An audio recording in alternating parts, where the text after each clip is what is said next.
Dear students. बच्चों, पिछले video में हम मनुष्य के आहार नाल के बारे में अध्ययन कर रहे थे। उसी के अंतर्गत जो आहार नाल से संबंधित पाचक ग्रंथियां होती हैं उनके बारे में आज हम लोग अध्ययन करेंगे। बच्चों, मनुष्य में के जो आहार नाल से संबंधित मुख्य ग्रंथियां, लार ग्रंथि जो मुख गुहा में होती है, जठर ग्रंथियां जो आमाशय की दीवारों में होती हैं जिससे जठर रस का स्राव होता है, यकृत होता है यानी जो आहार नाल से अलग होता है लेकिन ये अपना स्राव पित्त रस आहार नाल में नलिका के द्वारा पहुंचाता है, क्योंकि बहुत ही महत्वपूर्ण यकृत भी बहुत ही महत्वपूर्ण ग्रंथि होती है। और अगला ग्रंथ अग्नाशय होता है। अग्नाशय भी मनुष्य की सबसे महत्वपूर्ण ग्रंथि है और इसका भी स्राव जो है अग्नाशयी रस ग्रहणी में जाता है। और आंतीय ग्रंथियां, आंत की दीवारों में बहुत सारी छोटे छोटे ग्रंथियां होती हैं जिससे आंतीय रस का स्राव होता है और आंतीय रस जो भोजन के पाचक के लिए आवश्यक होता है। इस तरह प्रमुख जो ग्रंथियां पूरे आहार नाल से संबंधित होती है ये सब हैं। अब इनके बारे में हम एक एक करके अध्ययन करेंगे। तो ये ग्रंथि से लार ग्रंथि है। बच्चों, लार ग्रंथि मनुष्य के मुख गुहा में पाई जाती हैं और ये 3 जोड़ी होती है। 3 जोड़ी है, 6 होती है लेकिन 3 जोड़ी होती है। दोनों साइड में, एक इधर और एक इधर, 3 इधर आती है और 3 इधर आती है। तो मनुष्य के मुख गुहा में 3 जोड़ी लार ग्रंथियां होती हैं और ये तीनों मिल करके प्रतिदिन लगभग 1.5 लीटर लार का स्राव करती हैं। और लार भोजन के पाचन के लिए आवश्यक भी होता है। बहुत ऐसे एंजाइम्स होते हैं जो लार में पाए जाते हैं और लार में जो मुख्य एंजाइम होता है वो टाइलिन होता है जो भोजन को पाचन के लिए आवश्यक होता है। लेकिन बच्चों, देखते हैं लार ग्रंथियां जो 3 जोड़ी होती हैं, इसका फिगर यहां दिखाया गया है। तो जो 3 जोड़ी लाल ग्रंथियां हैं, तो 3 इसको लाल ग्रंथियां भी लाल रस भी कहते हैं। जो स्राव निकलता है लाल को लाल रस भी कहा जाता है। तो इसमें जो ग्रंथियां 3 प्रकार की होती हैं। लाल ग्रंथियां 3 प्रकार की, 3 जोड़ी भी होती हैं और 3 प्रकार की भी होती है। ये पहला एक ग्रंथि है जो उसमें सबसे बड़ी लाल ग्रंथि है जिसको पैरोटिड ग्लैंड्स कहते हैं। कर्णमूल ग्रंथि यानी कान के आधार के पास ये अंदर स्थित होती है, इसलिए इसका नाम पड़ा कर्णमूल, पैरोटिड ग्लैंड्स। और ये लार का स्राव करती हैं। तो ये अपने स्राव को, ये नलिका जो डक्ट होती है जिसको हम स्टेंशन डक्ट कहते हैं, स्टेंशन की नलिका कहा जाता है, इस नली के द्वारा ये अपने स्राव को मुख गुहा में पहुंचाती है। ये मुख गुहा है, इसके नीचे ये जीवा होता है, जीभ होता है, तो इसमें पहुंचाती है। ये सबसे बड़ी लार ग्रंथि है। दूसरा जो लार ग्रंथि, बच्चों एक चीज जान जाओ, ये कर्णमूल ग्रंथि में भी कभी कभी वायरस का इन्फेक्शन हो जाता है तो एक बीमारी हो जाती है जिसको हम मम्स कहते हैं, गलसूगा कहा जाता है। दोनों साइड में स्वेलिंग हो जाती है इस ग्लैंड्स में, उसी को गलसूगा कहते हैं।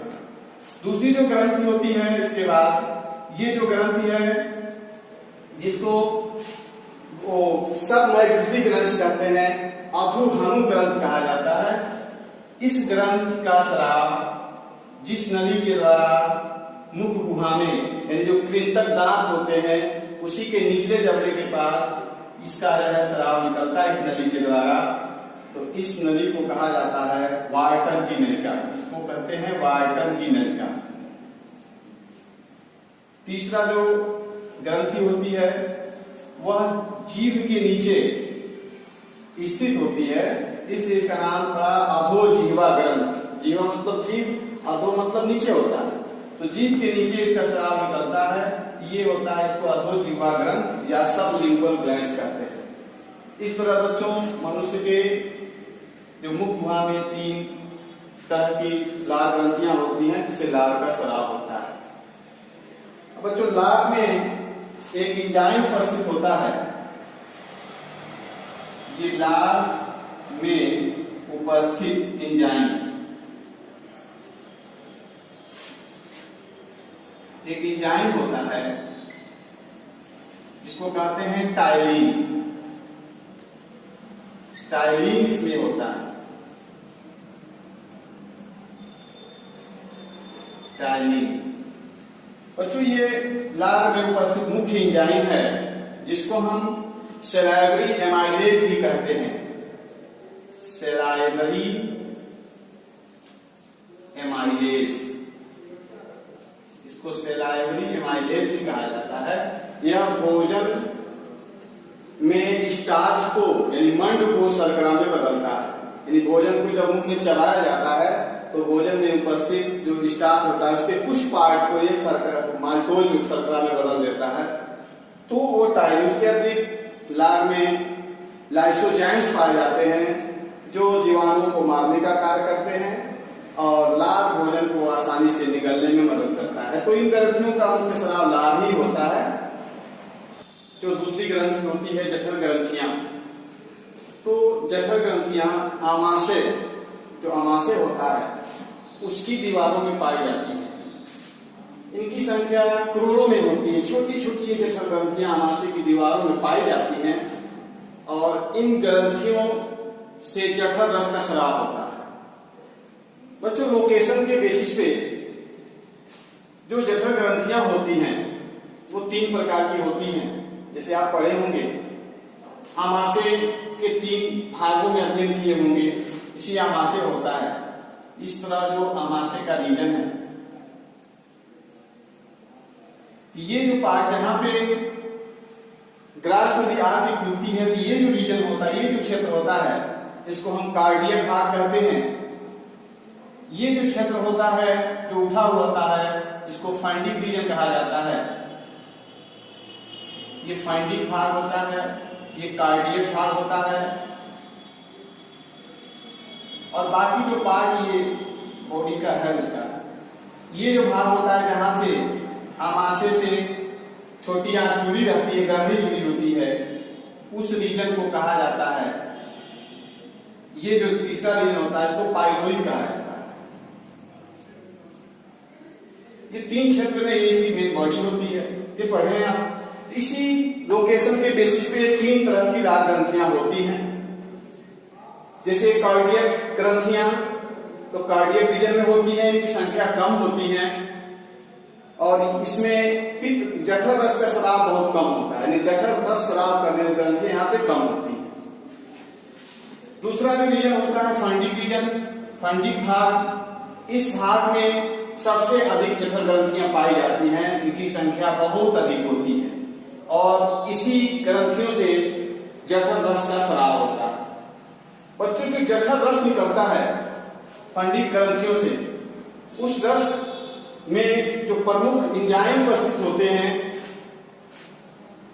वो पेप्सिन, रेनिन, उसके साथ साथ उसमें HCl हाइड्रोक्लोरिक एसिड भी निकलता है। जो हाइड्रोक्लोरिक एसिड भोजन में उपस्थित जीवाणुओं को मार देता है और ये जो एंजाइम निकलते हैं निष्क्रिय अवस्था में निकलते हैं, इनको सक्रिय करने का कार्य करता है और उसके साथ श्लेष्म जो म्यूकस श्लेष्म निकलते हैं। तीसरा जो भाग होता है पाइलोरिक ग्रंथियां, ये आपके स्टमक का लास्ट भाग होता है जहां से ग्रहणी जुड़ी होती है। तो इस रीजन में जो ग्रंथियां होती हैं उसमें मुख्यतः श्लेष्म का स्राव होता है, म्यूकस का सेक्रेशन होता है और यह म्यूकस पूरे आपके स्टमक में चारों तरफ उसके दीवारों पे फैला रहता है, जिसपे पाचक रसों का और HCl का प्रभाव नहीं पड़ता है। बच्चों एक चीज ध्यान दो, ये म्यूकस ही ऐसा सुरक्षा कवच है जो हमारे आमाशय की दीवारों की सुरक्षा इन एंजाइमों से और एसिड से करता है। यानी ये पेप्सिन और रेनिन प्रोटीन पचाने वाले एंजाइम है और प्रोटीन का बना हुआ हमारे आमाशय के दीवार उनसे सुरक्षित रहता है। उसका मेन कारण है जो म्यूकस होते हैं उसके चारों तरफ जो है लगे रहते हैं और दूसरा ये निष्क्रिय अवस्था में निकलते हैं। भोजन जब करते हैं, भोजन जब आमाशय में पहुंचता है तब एंजाइम निष्क्रिय अवस्था निकलते हैं, उसके साथ HCl उसको सक्रिय बनाता है। तो ये जठर रस है जिसके अंदर प्रमुख जो है एंजाइम उपस्थित होते हैं। बच्चों अगली जो ग्रंथ होती है यकृत, यकृत मानव शरीर में पाई जाने वाली सबसे बड़ी ग्रंथ होती है। सबकी शरीर की सबसे बड़ी जो ग्रंथ है वह यकृत होता है। बच्चों यकृत के बारे में अध्ययन करेंगे। नेक्स्ट जो ग्रंथ होती है यकृत, यकृत मनुष्य के शरीर की सबसे बड़ी ग्रंथ होती है और यकृत मनुष्य के जो उदरगुहा होती है एक डायफ्राम के नीचे, डायफ्राम एक मांसपेशी झिल्ली है जो देह गुहा को दो भाग में, उदर गुहा और वक्ष गुहा में बांटती है, उसी को डायफ्राम कहते हैं। डायफ्राम के नीचे होती है। बच्चों जो यकृत होती है ये डार्क कलर की, डार्क रेड कलर की होती है और इसमें लोब्स, दायां लोब्स और बायां लोब्स पाए जाते हैं, पॉलिया पाई जाती हैं।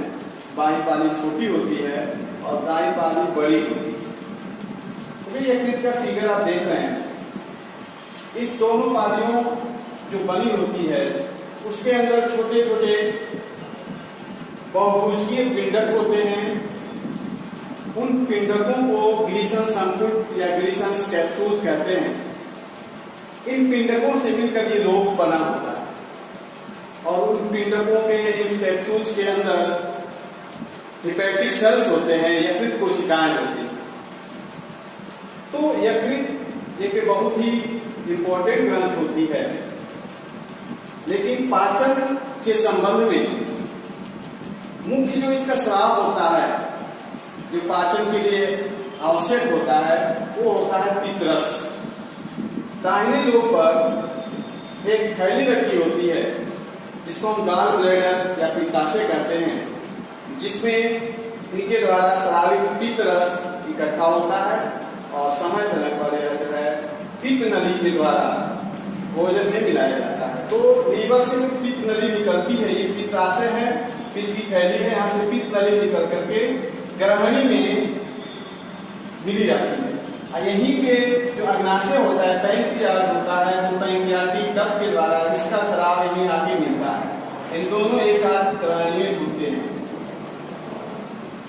तो ये जो लीवर की रचना है, तो लीवर के जो प्रमुख कार्य होते हैं ये होता है कि लीवर से पित्त रस का स्राव होता है और जो पित्त रस है, पित्त रस में कोई पाचक एंजाइम नहीं होते हैं, लेकिन इसके बगैर भोजन का पाचन भी नहीं होता है। पित्त रस भोजन को अम्लीय से क्षारीय माध्यम बनाता है, भोजन को आंतों में सड़ने से बचाता है, जीवाणुओं को मारता है और वसा को खोलने का कार्य करता है। यानी पित्त रस वसा को, जो वसा खाते हैं उसको डाइजेस्ट करने में मदद करता है। इसके बगैर भोजन का पाचन नहीं हो पाएगा, लेकिन ये भोजन को पाचन में मदद करता है। दूसरा जो हिपेरिन, ये हिपेरिन का स्राव होता है। हिपेरिन एक एंटीकोगुलेंट पदार्थ होता है, यानी जो खून को थक्का बनने से रोकता है। तो ब्लड वेसल्स में जो ब्लड फ्लो होते हैं उनको कहीं जमे ना, उनका क्लॉटिंग ना हो, उसके लिए होता है हिपेरिन। एंटीकोगुलेटिंग एजेंट के रूप में काम करता है। तीसरा है ग्लाइकोजन का संचय। जब अधिक मात्रा में ग्लूकोज हम ले लेते हैं, कार्बोहाइड्रेट ले लेते हैं, तो लीवर उस कार्बोहाइड्रेट को ग्लाइकोजन में बदल करके लीवर में संचित कर लेता है। तो ग्लाइकोजन का संचय लीवर में हो जाता है। तीसरा जो होता है, आवश्यकता से अधिक ग्लूकोज होता है, उसको लीवर फैट में बदल देता है और फैटी जो ऊतक होते हैं, जो टिश्यूज होते हैं, उसमें वो फैट इकट्ठा हो जाता है। अगला है कि पित्त बड़ा का उत्सर्जन। पित्त बड़ा जैसे जिसके वजह से पित्त रस का रंग पीला होता है, तो बिलीरुबिन जो पित्त बढ़त होते हैं, जो आरबीसी होते हैं, हीमोग्लोबिन के डैमेज होने से, विखंडन से पित्त बढ़त बनते हैं और उनको जो लीवर होता है वो पित्त बढ़त को पित्त रस में डाल देता है और पित्त रस डाइजेशन से वह शरीर से बाहर निकल जाता है आहार के द्वारा। तो जो पित्त बढ़त होते हैं उनको शरीर से बाहर एक तरह से उत्सर्जन का भी कार्य करता है। तीसरा अगला पॉइंट है यूरिया का संश्लेषण। बच्चों, हमारे शरीर में प्रोटीन के उपापचय से, अमीनो अम्ल के उपापचय से अमोनिया का निर्माण होता है। अमोनिया अधिक विषैली होती है, तो जो भी विषैले पदार्थ होते हैं उसको कम विषैला बना करके शरीर से बाहर निकालता है। तो यहाँ जो लीवर होता है वह अमोनिया को यूरिया में बदल देता है और यूरिया जो है यूरिन के साथ बाहर निकल जाता है, वही यूरिया का संश्लेषण करता है। और अगला टॉपिक ये है कि रुधिर को थक्का जमाने में मदद करता है, यानी रुधिर को ब्लड वेसल्स में रोकने में भी जिम्मेदार है। और चोट लगने पर अगर रुधिर ब्लड वेसल से बाहर आ जाते हैं तो ब्लड के नुकसान को, फ्लो को, लीकेज को रोकने के लिए ब्लड की क्लॉटिंग जरूरी होती है। तो ब्लड को थक्का जमाने में भी ये इसमें कुछ ऐसे एंजाइम्स, प्रोटीन का अनिवार्य होता है जो लीवर में होता है, जिससे ब्लड के थक्का जमने की प्रक्रिया संपन्न होती है। तो पित्त जो यकृत होता है वो दिल को थक्का जमाने में मदद करता है। बच्चों, अगला जो टॉपिक है उसके बारे में हम बच्चों यकृत के बाद जो अगली ग्रंथि होती है अग्नाशय, जो शरीर की दूसरी सबसे बड़ी ग्रंथि है। यह अग्नाशय आमाशय के नीचे और छोटी आंत के ऊपर बीच में स्थित होती है, ग्रहणी के पास। और अग्नाशय बच्चों एक मिश्रित ग्रंथि है। मिश्रित इसलिए नाम पड़ा कि इसके अंदर अंतःस्रावी भाग और बहिःस्रावी भाग दोनों होते हैं, अर्थात ये हार्मोन्स का भी स्राव करती है और एंजाइम्स का भी स्राव करती है। ऐसी यही एक ग्रंथि है जो हार्मोन्स और एंजाइम दोनों का स्राव करती है, इसलिए इसे मिश्रित ग्रंथि कहते हैं। बाकी ग्रंथियां अलग अलग होती हैं, या तो अंतःस्रावी होंगी या तो बहिःस्रावी होंगी, लेकिन यह मिश्रित ग्रंथि है। और इसके द्वारा जो हार्मोन्स निकलते हैं वह लैंगरहैंस की दूतिकाएं, कुछ स्पेशल कोशिकाएं होती हैं इनके बीच में, जिससे हार्मोन्स का स्राव होता है, उसे हम लैंगरहैंस की दूतिकाएं कहते हैं। और उन लैंगरहैंस की दूतिकाओं से हार्मोन्स का स्राव होता है। और जो बाकी इसके भाग होते हैं पैंक्रियाज के, इसको जो ये पैंक्रियाज भी छोटे छोटे पिंडकों से मिलकर बना होता है, तो उनसे पिंडकें जो है बहिःस्रावी भाग होती हैं, जिससे एंजाइम्स का स्राव होता है। बच्चों, अगर हम अग्नाशय का ट्रांसवर्स सेक्शन काटे, यानी इसका अनुप्रस्थ काट कर देखा जाए तो इसके अंदर इस तरह की रचनाएं दिखाई देती हैं। इसमें बहुत से छोटे छोटे पिंडक्स होते हैं। इन पिंडकों से मिलने से इसकी संरचना बनती है। उन्हीं पिंडकों के बीच में विशेष तरह की कोशिकाएं होती हैं, जिससे मिलकर के जिन्हें हम लैंगरहैंस की दूतिकाएं कहते हैं। लैंगरहैंस नाम इसलिए पड़ा है कि साइंटिस्ट का नाम है, इनके नाम पर इस कोशिकाओं के नाम रखे गए हैं। और दूतिकाएं मतलब जहां पिंडकों के अलग तरह की कोशिकाएं हो, उसमें बीच में कुछ अलग तरह की कोशिकाएं नजर आए, उसी को दूतिकाएं कहा जाता है। ये कोई द्वीप नहीं है, सिर्फ कोशिका है, एक तुलना की गई है, नाम रखा गया है। जो पिंडक होते हैं तो इन पिंडकों से अग्नाशयी रस का स्राव होता है और लैंगरहैंस की दूतिकाओं से हार्मोन्स का स्राव होता है। बच्चों, जो इसका मुख्य स्राव होता है, क्योंकि पाचन ग्रंथि के परिप्रेक्ष्य में हम अध्ययन कर रहे हैं, इसका जो पाचन से संबंधित जो स्राव होता है अग्नाशयी रस, वो अग्नाशयी नलिका के द्वारा ग्रहणी में मिलता है। अग्नाशयी रस में पाचन के लिए सभी आवश्यक एंजाइम उपस्थित होते हैं। उनमें मुख्यतः ट्रिप्सिन जो प्रोटीन पाचक एंजाइम है। इनकी एक विशेषता बच्चों ये होती है कि अग्नाशयी रस में जो भी पाचक एंजाइम है वो सब क्षारीय माध्यम में कार्य करते हैं, तो पित्त रस के साथ ये मिलते हैं, जिसके वजह से उनका माध्यम क्षारीय हो जाता है और ये क्रियाशील होते हैं। तो ट्रिप्सिन प्रोटीन पाचक एंजाइम होता है।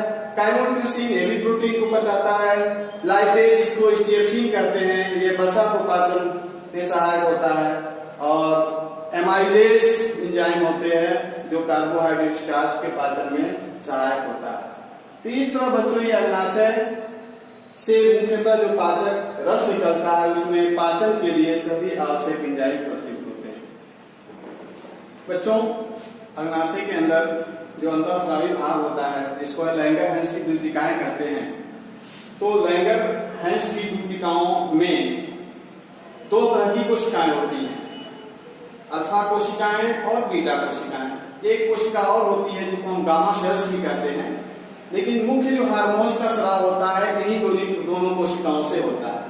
अल्फा कोशिकाएं ग्लूकेगान हार्मोन्स का स्राव करती हैं और जो बीटा कोशिकाएं होती हैं वह इंसुलिन का स्राव करती हैं। तो ग्लूकेगान और इंसुलिन दोनों मिलकर के शरीर में जो कार्बोहाइड्रेट मेटाबॉलिज्म होता है, कार्बोहाइड्रेट उपापचय होता है, उसका नियंत्रण और नियमन करते हैं, कंट्रोल और रेगुलेशन। इसका मतलब यह है कि शरीर में कार्बोहाइड्रेट मेटाबॉलिज्म के लिए ये दोनों हार्मोन्स जो है जिम्मेदार होते हैं और इन दोनों हार्मोन्स का स्राव लैंगरहैंस की कोशिकाओं में अग्नाशय के द्वारा होता है और अल्फा कोशिकाओं से ग्लूकेगान हार्मोन निकलता है और बीटा कोशिकाओं से इंसुलिन हार्मोन निकलता है। अधिकतर एग्जाम में पूछे जाते हैं कि बीटा कोशिकाएं कहाँ पाई जाती हैं, तो याद रखो कि बीटा कोशिकाएं अग्नाशय के लैंगरहैंस कोशिकाओं में पाई जाती हैं। इनके द्वारा जो इंसुलिन हार्मोन होता है वह ब्लड में ग्लूकोज के लेवल को कंट्रोल करता है, ग्लूकोज के लेवल को कम करता है और जो ग्लूकेगान होता है वह ब्लड में ग्लूकोज के लेवल कम हो जाने पर उसको मेंटेन करता है, बढ़ाता है। नेक्स्ट जो पाचक ग्रंथियां होती हैं, आंतीय ग्रंथियां, तो इंटेस्टाइनल ग्लैंड्स कहते हैं। बच्चों आंत की दीवारों में उसके जो म्यूकस मेम्ब्रेन होता है, श्लेष्म झिल्ली होती है, उसी के अंदर बहुत सारे ग्लैंड्स उपस्थित होते हैं। तो जो आंत की दीवारों में आउटग्रोथ की वजह से जो विलाई या माइक्रोविलाई बनते हैं, तो विलाई आंत की दीवारों में लीवर कोन की दरारें होती हैं, उन दरारों के अंदर आंतीय ग्रंथियां होती हैं जिससे आंतीय रस का स्राव होता है। आंतीय ग्रंथियों को ब्रूनर ग्लैंड्स कहते हैं। उन्हीं के साथ कुछ गॉबलेट सेल्स होते हैं, चषक कोशिकाएं होती हैं जिनसे म्यूकस का स्राव होता है। तो मोस्टली जो म्यूकस श्लेष्म का जो स्राव होता है, जो आंत की दीवारों को या आहार नाल की दीवारों को नम रखते हैं और उसको एंजाइमों से, एसिड से सुरक्षा देते हैं, वो म्यूकस होता है। तो आंत में जो म्यूकस का स्राव गॉबलेट्स कोशिकाओं के द्वारा होता है, उसी लीवर कोन की दरारों के बीच में ब्रूनर ग्लैंड्स होते हैं जिससे आंतीय रस निकलता है और आंतीय रस में पाचक एंजाइम्स और म्यूकस होते हैं जो भोजन को पूर्ण पाचन करते हैं। यानी आंत के अंदर भोजन का कंप्लीट पाचन आंत रस के द्वारा हो जाता है।